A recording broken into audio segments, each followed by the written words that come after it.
Hello viewers, आज की video में हम चंपारण सत्याग्रह के बारे में जानेंगे। सन 1915 में गांधी जी दक्षिण अफ्रीका से भारत वापस आए। सन 1916 में इन्होंने साबरमती आश्रम की स्थापना की। सन 1916 में ही जब गांधी जी लखनऊ कांग्रेस के अधिवेशन में भाग लेने गए, तब चंपारण के साहूकार राजकुमार शुक्ला और संत राउत ने गांधी जी से मिलकर चंपारण के किसानों पर हो रहे अत्याचारों के बारे में बताया और उनसे चंपारण चलने का आग्रह किया। पर गांधी जी ने समय का अभाव बताते हुए चंपारण जाने से मना कर दिया। राजकुमार शुक्ला फिर भी अपनी जिद पर अड़े रहे और अंततः गांधी जी को इस जिद्दी किसान की बात माननी ही पड़ी।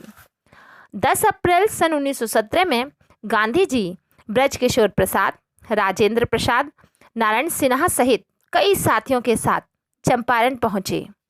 जब गांधी जी चंपारण पहुंचे तो वहां के जिला मजिस्ट्रेट ने गांधी जी को चंपारण छोड़ने के लिए नोटिस जारी किया। जब गांधी जी ने चंपारण नहीं छोड़ा तो उन्हें गिरफ्तार कर लिया गया।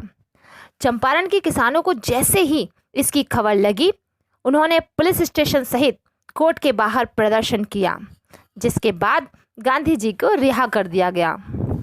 इस समय चंपारण के किसानों की दशा बहुत खराब थी।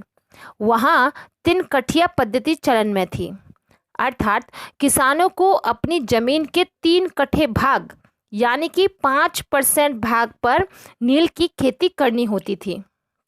खेती के लिए भूमि भी किसान स्वयं नहीं चुनता था, बल्कि खेती करने को मजबूर करने वाले मालिक ही चुनते थे।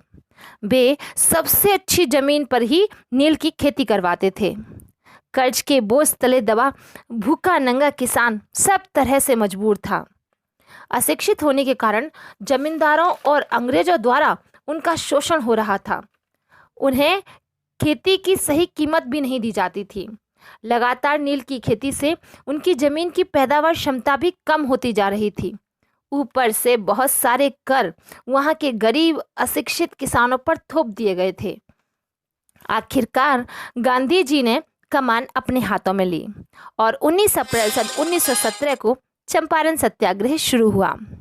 गांधी जी ने अशिक्षा को शोषण का मुख्य कारण मानते हुए वहां अनेक विद्यालय खुलवाए और किसानों को साफ सफाई से रहने के लिए भी प्रेरित किया।